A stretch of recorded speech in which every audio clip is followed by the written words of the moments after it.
সামনের কয়েক মাসে এই সংক্রমণ আরও বাড়তে পারে এমন আশঙ্কায় ভারতের হাসপাতালগুলোকে প্রস্তুত থাকার নির্দেশনা দিয়েছে কর্তৃপক্ষ। আবার সে এসেছে ফিরিয়া, ফের চওড়া হচ্ছে করোনার থাবা।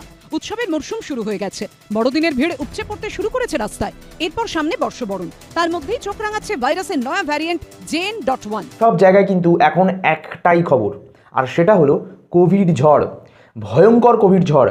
আবার সব কিন্তু বন্ধ হতে পারে, পরীক্ষা কি পিছিয়ে যাবে? সূত্র মারফত কি খবর জানা যাচ্ছে? ভয়ে রয়েছে মাধ্যমিক ও উচ্চ মাধ্যমিক এইচএসের পরীক্ষার্থীরা।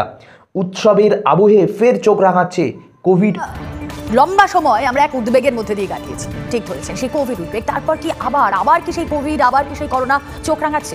এই সম্পর্কে তোমরা বুঝতেও পারবে না, কিন্তু আজকে আমরা এই ভিডিওতে তথ্যটা জানাবো। প্রচুর শেয়ার করো। পরীক্ষা কি পিছাচ্ছে মাধ্যমিক এইচএস? এবং এর পাশাপাশি আরও একটি তথ্য জানাবো, যেটা এবিপি আনন্দের যে ওয়েবসাইট রয়েছে, আনন্দবাজার পত্রিকা, সেখানে বলছে পড়তে হবে মাস্ক, আবার নিতে হবে টিকা।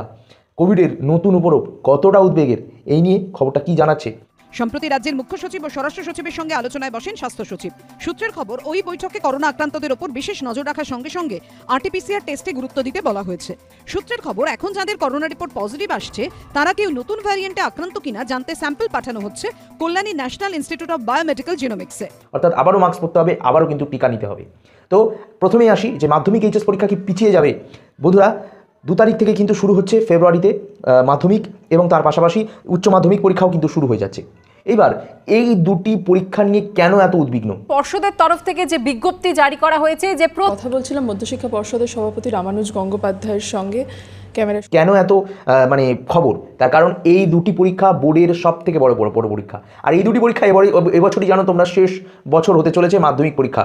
This is a news trend, একটু চোখে রেখে রাখাটা জরুরি। ডক্টর পোদ্দার, এই JN.1 নতুন করে ছড়াচ্ছে, আমরা দেখছি ইতিমধ্যে অনেকে আক্রান্ত। আবার যেই সময়টা ছড়াচ্ছে সেটাও ভীষণ ইম্পর্টেন্ট, এই যে শীতকাল, এই সময় আমরা দেখি যে সকলেরই ঘরে ঘরে ওই কমন ফ্লু টাইপ, সর্দি কাশি জ্বর এগুলো লেগেই থাকে।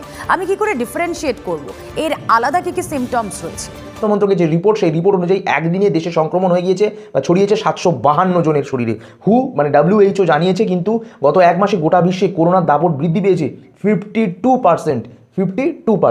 তো তোমাদেরকে বলি একটাই কথা, যে জানুয়ারি মাসে নতুন কিন্তু টিকা নিতে হতে পারে আমাদেরকে, যদি কোভিড অতিরিক্ত এইভাবে আস্তে আস্তে বাড়তে থাকে। ধীরে ধীরে বেড়ে গেলে কোভিড কিন্তু অতিরিক্ত একটা ভয়ঙ্কর আকার নেবে। আর এই যে ভ্যারিয়েন্টটা করোনার, এই ভ্যারিয়েন্টটা কিন্তু প্রচুর দ্রুত ছড়ায়, আগের থেকেও বেশি ডেঞ্জারাস।